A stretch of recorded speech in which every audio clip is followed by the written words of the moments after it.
Morning. A bit of a significant day for me today. I'm quite chuffed with myself. Had 1,000 hits on one of the videos last night, and I know in YouTube terms that ain't anything major. I mean, people who I'm watching on there have got millions and millions of views, but for me, I'm quite impressed with myself. So thanks for everyone who's watched them, and thanks for all the positive comments. It's really quite, for me, I'm sort of, it's been a steep learning curve, so I've been teaching myself how to do the filming and the editing. I've only been on there about 11 months, so it's really nice to get a positive response, and to have 1,000 people watching the video, for me it's a big deal. So nice one, cheers for that. I'm going to show you inside now to where we are with up to with the shepherd's hut. So Woody's done an amazing job on these windows. The one at the back we're going to have as a solid fixed window, so we put the stained glass in there. We're not going to fit this out because this is actually going to be for sale, so we're going to insulate the inside and board it out, but basically leave it as a blank canvas. But traditionally you'd put a bed underneath that back window, and there's space for it there. That's why we'll put the stained glass in there, because you don't particularly want that as a viewing window. The ones on the sides are the same, except we're going to have an opening light in there, and I'll try and show you that now. So I made these up, and they should go in here like that and open outwards, just so you got a bit of air coming in. But Woody's done a lovely job on these. I mean, it's took a long while, probably 2 days just on the windows, so but it's getting there. So they're nice. They're just waiting for me to glaze up, so there's probably a day for me cutting glass and getting, as I'm using all reclaimed glass, so trying to get as many old features into this as possible. So anyway, they're done. I just mentioned this on the floor here. This is a mismatched pile of old bits of ballast and some ballast rails and some old stair stuff I had laid about. Woody's done quite a good job on matching them up, so we're going to have the 2 larger poles as uprights on the veranda, and then whatever we got left as sort of railing. It's a pretty sort of random box of bits, but he's done well there, so hopefully that'll look nice across the front here. And I'll just show you this. This is the door that I've got in mind to put on the front. It's a solid oak door. We're going to cut that in half and make it into a stable door, so we've got nice glazing in the top, and yeah, it should be a nice little feature. It's a heavy duty door, so it's going to be more than adequate for that. I've had this laid about for ages. We took off some old job somewhere, but yeah, show you it in its present state, and then we'll show you it when it's on.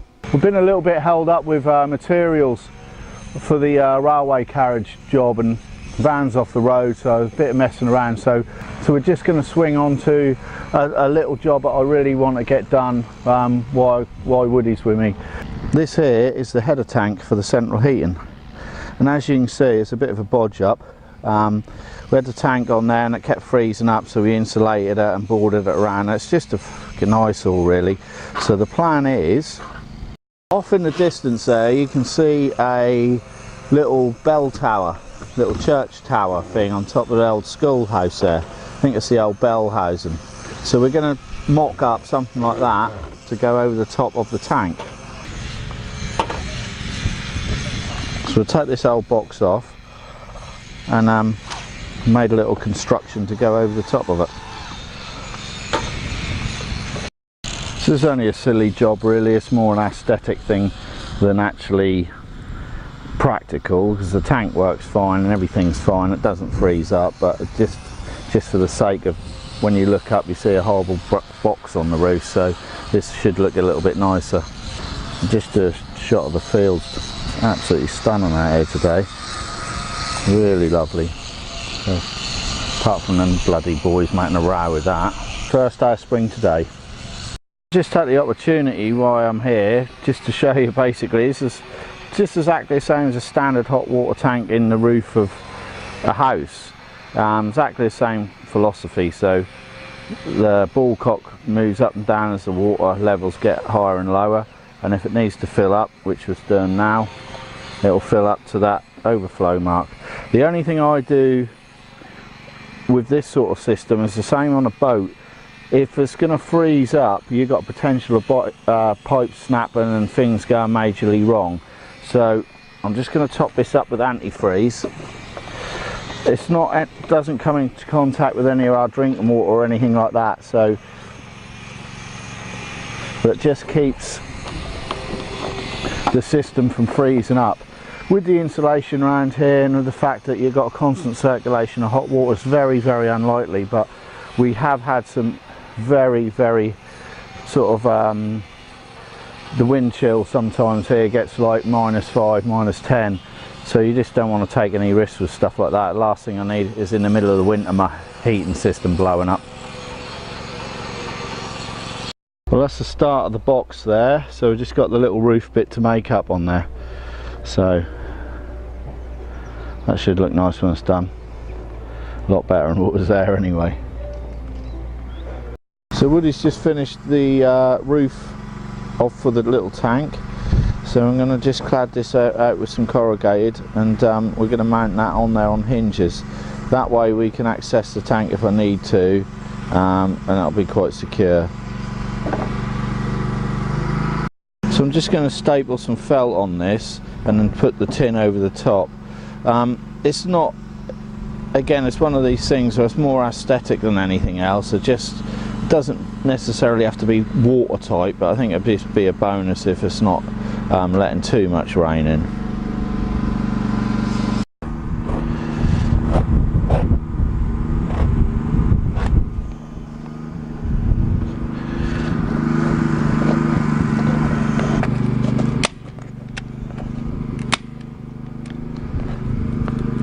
So Woody's happy, got Celotex going in on the floor.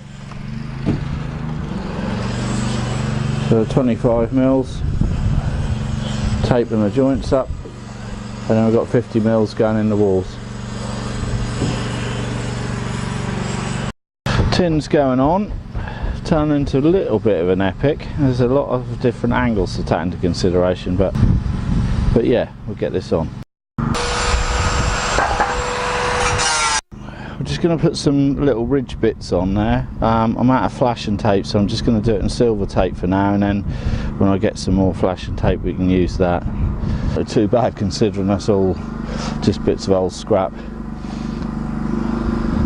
So again, like I said before, doesn't have to be authentic and watertight, as long as I've sort of got the look, but I think that actually will be quite watertight. It's just felted underneath there, so yeah, certainly going to give it the rustic look anyway.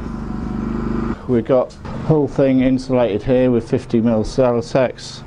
We've got 25 mil in the floor and a ply over the top. We've even done that back cupboard doors insulated and boarded, so all ready for the internal wood. Well, that's awful, that tape, but that'll just keep it sealed till I can get some more flashing tape, some grey lead tape. We'll get it mounted on the roof. Let's see if we can all break ourselves trying to get this up on here. A lot more heavier now, we've got the tin on it. Get it up here and mounted up.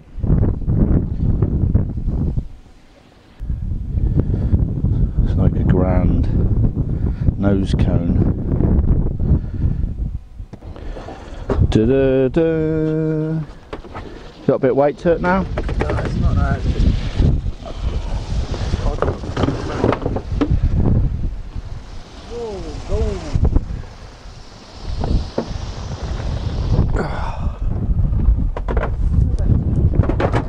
What? That ain't gonna fall off, is it? No. Weigh about 300, right? Yeah. Well, sadly, I missed the we missed all the action. My battery ran out when we were trying to screw this on. Let me just show you how this works.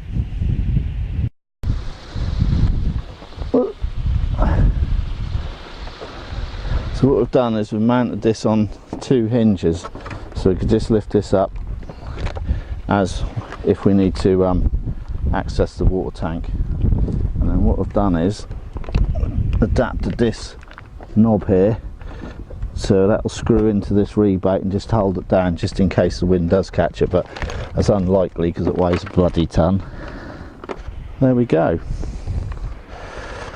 I'm just going to give it a coat of wood preserver, and apart from the horrible silver tape, when we get some nice lead tape over that, that'll look a treat, I think. Well, personally, I think that's a bit of me. The old, what would you call that? Reuben's rocket. Reuben's rocket, he's calling that. For a bit of bolt-on bullshit, I think that works well up there. Covers that horrible tank up. Bit of a feature. So happy with that. So the old Northern fella's finished off the painting today on this. So it's had a coat of undercoat. So that's ready to board out. So yeah, it's going to be really nice, I think, this one. So yeah, it's been a really good day today. We've surprisingly just everything's suddenly come together at the last minute, really. Railway carriage is ready to board, so that's had all the undercoating done. Shepherd's hut's insulated, floor down and ready for the internal boards, but that's 2/3 of the way there. And I've got my little turret up, so it's good. It's been a good day. Anyway, thanks for watching. Catch us on the next one, and yeah, take care.